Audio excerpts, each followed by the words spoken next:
Assalamualaikum warahmatullahi wabarakatuh.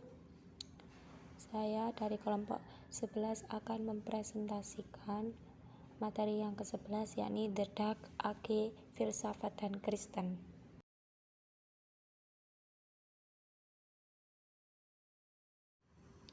Dua aliran filsafat penting, yakni Platonisme atau Plato dan Aristotelianisme atau Aristoteles.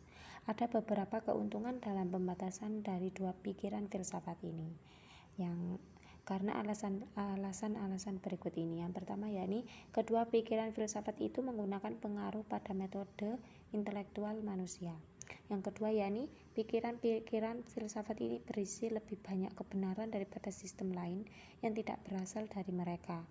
Dan yang ketiga, yakni di dalam kedua pikiran filsafat ini ditemukan hakikat bersesuaian satu sama lainnya. Selain itu, pada masa itu terdapat kelompok-kelompok utama filsafat Yunani yang ada di dalam Kekaisaran Romawi, yakni yang pertama, golongan Epikureanisme. Golongan Epikureanisme itu adalah golongan ini yang tidak pernah mendorong seseorang pada kesenangan, melainkan hidup sederhana dan mencari kebebasan hidup umat manusia. Yang kedua, yakni golongan Epikurean, aliran filsafat yang paling berpengaruh pada masa kelahiran filsuf, karena kelompok ini cocok untuk mengubah hidup sifat manusia dan memiliki sedikit atau tidak sama sekali mempunyai karakter keilmuan, sehingga mudah dimengerti dan diterima oleh kelompok orang banyak. Yang ketiga, yakni golongan peripatetik. Golongan peripatetik adalah meskipun pengikut golongan ini setelah melanjutkan perjuangan Aristoteles yang menjadi sangat penting di Eropa pada masa abad pertengahan, namun pada masa permulaan Kristenan, golongan ini tidak begitu terkenal dibandingkan dengan kelompok lainnya pada abad yang pertama. Yang keempat adalah golongan Stoik.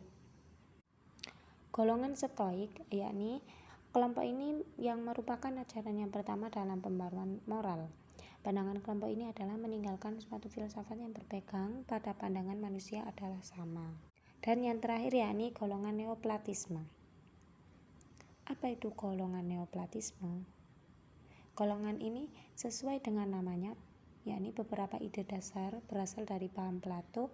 Kelompok ini memperlihatkan suatu kehidupan baru dan penuh semangat. Kelompok ini percaya dengan sangat pantang bahwa satu Allah yang transenden dan pandangan yang melekat dengan jalan mistik untuk mencapai kesatuan dengan Dia sejak abad kedua. Filsafat Plato yang hidup minimal 400 tahun sebelum kelahiran Yesus juga dipelajari di Barat, sehingga pandangannya sangat mempengaruhi hidup rohani banyak orang yang menaruh minat terhadap soal-soal agama. Kemudian pada abad ketiga, pelatihan itu yang sudah ditinjau kembali dan dikenal dengan sebutan Neoplatonisme dibeberkan oleh Ammonius dan Othinus. Neoplatonisme menekankan sifat Allah yang transenden melebihi batas-batas dunia nampak.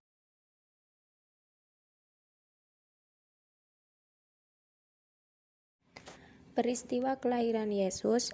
Kisah kelahiran Yesus Kristus itu dicatat di dalam kitab Kristen, terutama dalam dua Injil, yakni Injil kanoni Matius dan Lukas. Kedua Injil tersebut menulis bahwa Yesus lahir di Bethlehem di Yudea oleh seorang perawan, yaitu yang bernama Maria. Peristiwa kelahiran Yesus dicatat dalam Alkitab Injil, terutama pada kitab Injil kanoni Matius dan Lukas. Ruhnya Tuhan itu pindah ke Bunda Maria. Di dalam Injil Lukas menyebutkan bahwa Yesus itu sebagai Adam yang kedua. Kenapa begitu? Karena yang pertama, Nabi Adam itu manusia yang diciptakan dan yang pertama kali oleh Tuhan. Dan Yesus itu yang kedua setelah Adam, karena Yesus lahir itu tanpa ayah. Itu menurut kitab Injil Lukas.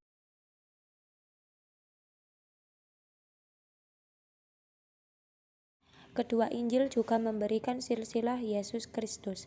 Injil Matius yang target pembacanya adalah bangsa Yahudi menitik beratkan pribadi Yesus sebagai raja. Mesias keturunan Raja Israel yang ditunggu-tunggu oleh kaum Yahudi. Oleh sebab itu silsilahnya dimulai dari Abraham, bapa orang Yahudi. Pun tulisan-tulisannya penuh dengan simbol-simbol dan pemenuhan nubuatan-nubuatan Nabi zaman dulu yang mengatakan bahwa Mesias akan terbit dari keturunan Daud.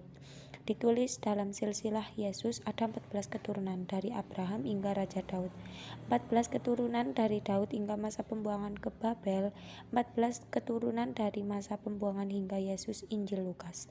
Yang target membacanya adalah bangsa bukan Yahudi. Menitik beratkan pribadi Yesus sebagai anak manusia dan anak Allah. Allah semua bangsa, bukan hanya bagi orang Yahudi. Oleh sebab itu silsilahnya dimulai dari Adam, Bapak Adam, pencipta seluruh manusia, sebagai salah satu pengikut Paulus.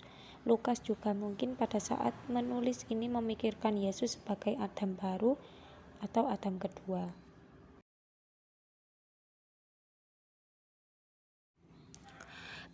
Waktu kelahiran Yesus pada zaman Herodes Raja Yudea, di dalam kitab Injil Matius dan Injil Lukas, lahir pada tahun 73 atau 74 sampai 74 sebelum Masehi. Menjadi raja mulai tahun 37 sebelum Masehi. Mati 4 sebelum Masehi di Yeriko. Pada zaman Kaisar Agustus, Gaius Julius Kaisar Augustus, Raja Romawi Kaisar Agustus mengeluarkan suatu perintah menyuruh mendaftarkan semua orang di seluruh dunia masing-masing di kotanya sendiri. Pada tahun 8 sebelum Masehi, sewaktu Quirinius menjadi wali negeri di Syria, Publius Sulpicius Quirinius, pada pendaftaran yang dilakukan Quirinius pada tahun 6 Masehi.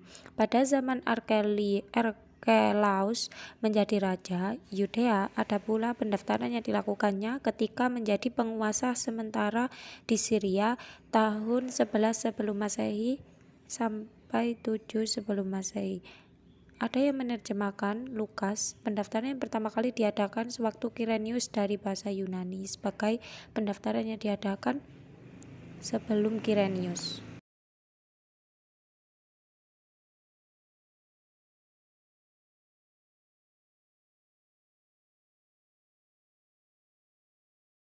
Tempat kelahiran Yesus yaitu ada di Bethlehem di tanah Yudea. Tercatat dalam kitab Matius, Injil Matius dan Injil Lukas. Sesuai nubuat Nabi Miha, suatu kandang domba kemungkinan menara kawanan domba.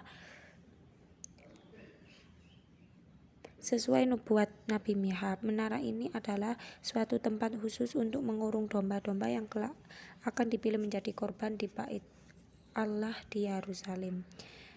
Hieronymus mencatat letaknya 1000 langkah dari Yerusalem. Menara Eder adalah bangunan bertingkat. Imam-imam dari Yerusalem akan datang memeriksa domba-dombanya.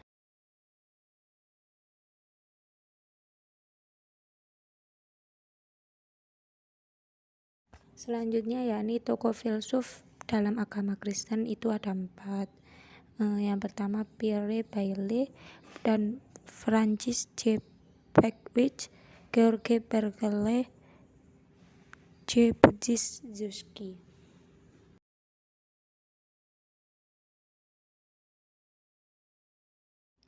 Sekian dan terima kasih dari saya. Wassalamualaikum warahmatullahi wabarakatuh.